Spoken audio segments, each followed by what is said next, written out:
What's up, guys? Big Clive 34 coming at you, hanging out over the engine bay of the project truck, obviously.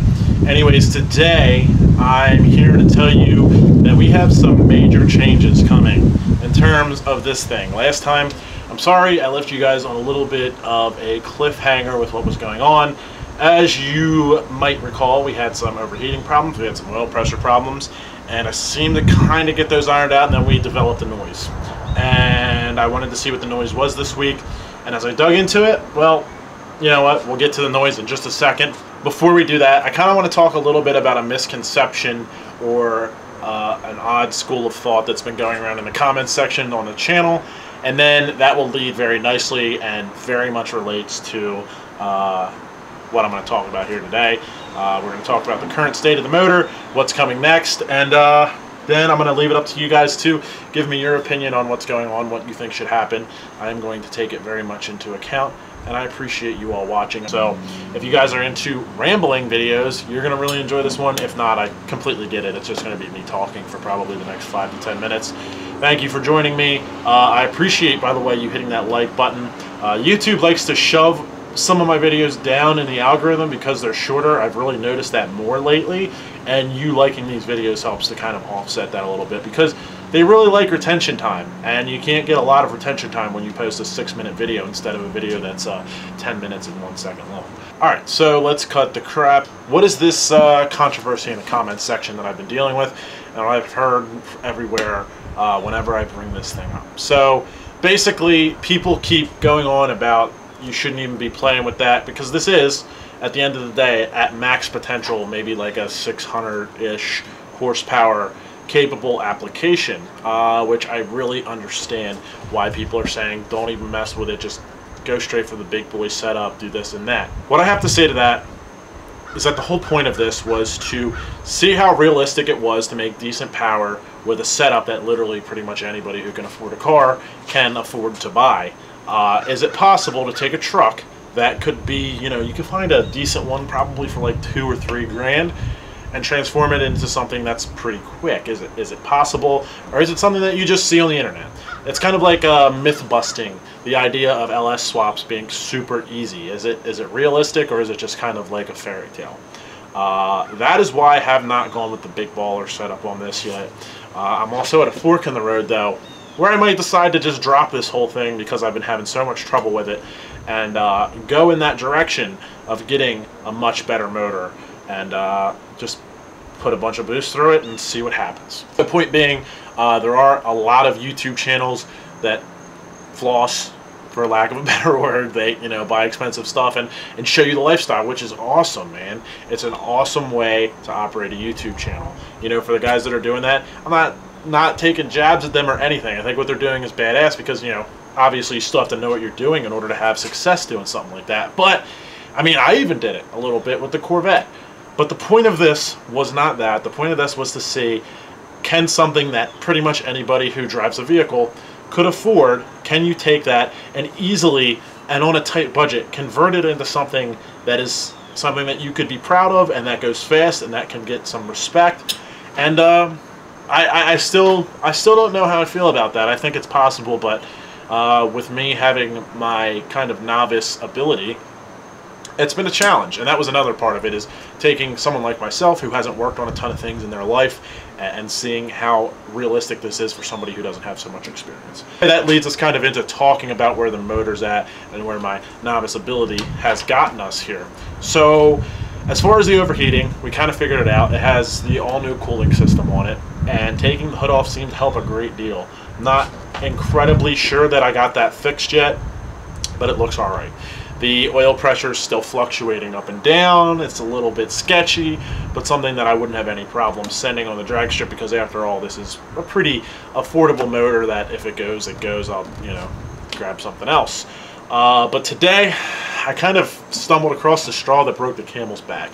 So as you can see, I've been tearing this down a little bit. All stuff I would have to do in any situation, whether I keep or replace this, because I thought it needed lifters, so I'd have to strip down the motor anyway to do lifters. And I also, if I'm going to do another motor, obviously I have to take the harness off and everything. So I started doing that, and I was like, you know what, I should check out the oil real quick. So I popped down there, drained the oil. Lo and behold, on the drain plug, the magnetic drain plug, we did have some shavings, something that allegedly, from what I've researched, is relatively common. It's okay to have some shavings, but the part that kind of bugged me is this oil, because I upgraded the oil to a heavier weight in order to try and offset that oil pressure issue, it only has maybe 20 or 25 miles on it. So having a ton of shavings on the plug is not a good sign to me. Again, I am not, you know, mechanic guru over here, but I don't think that's supposed to happen. And there were a little bit bigger flakes on it, and I'm just like, you know, at the point where chasing all these issues to me doesn't really seem worth it anymore. Good amount of metal on there.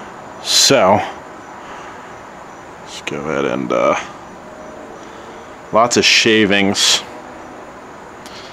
No like chunks or anything like that. It's all shavings, but there is a good amount of shavings, and that oil's only been in there for, I don't know, not very long. Maybe 30 or 40 miles, if not even that.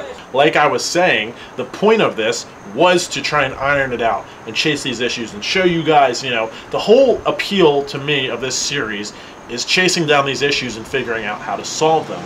But it also gets to a point where I'm like, do I want to chase these issues? Is it even going to be worth it at the end when I'm chasing these issues? You know, if this is the everyday driveway or backyard mechanics build, would the average backyard mechanic keep going with this? Should I keep going with this? So that's where my crossroads is right now. Right now, as this video is being recorded, I'm currently leaning toward doing an entirely new motor.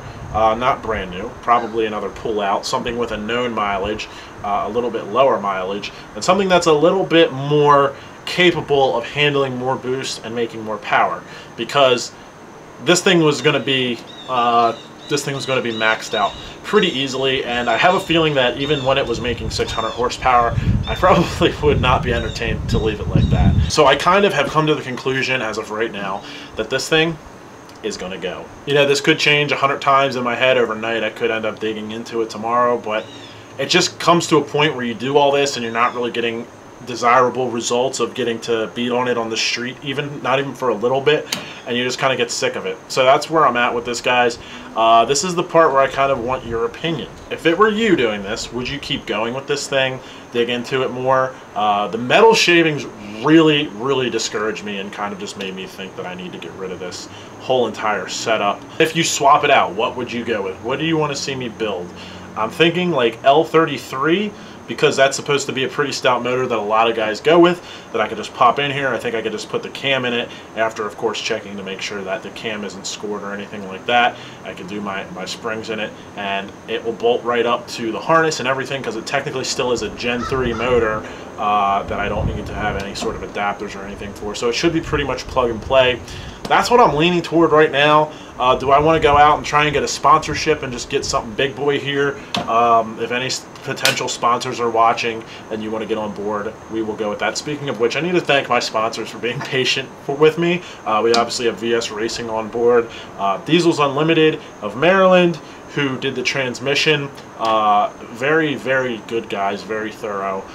So I have to thank them. If you're looking to do a trans build, I haven't had a chance to beat on it, but they're worth looking into. Like I said, VS Racing on the whole turbo kit, Sloppy Mechanics on helping me get this thing together and tuned. But that's about it. You know, I plug my sponsors and I say their names, and you're like, well, Clive, the truck's not running. Why would you, you know, say your sponsors right now? Why not wait until it's running, because it kind of looks bad for them? Well, and that's completely not the case. This doesn't seem like something that would have been caused by any of the people who are helping me with this. It's either something that I messed up along the way, which is very likely, or the fact that the motor is just a high mileage, worn out motor. You know, you see these cars with 300,000 mile LS engines in them just pulling wheelies and running 8s or 9s, and it might happen for some people, but for me, something just didn't line up. So that's where I'm at, guys. I very much appreciate your input on this. We're going to try and maybe order something or go pick something up this weekend, and let me know what you think. Do we do another junkyard LS in this and just pop it right in? I don't know where this is going. So leave your comment below. I just really wanted to update you guys on this because I've been getting a lot of comments about it. Whenever I post a video not of the truck, people want to see updates. So that's where we're at. It's probably going to be a little bit before I can get another engine in. But once I do, you guys will be the first to know. Thanks for watching. Again, I appreciate your like, comment below. That's about all I got, guys. I wish this update was better news, but this week it's just not. So that's that. Thanks for watching.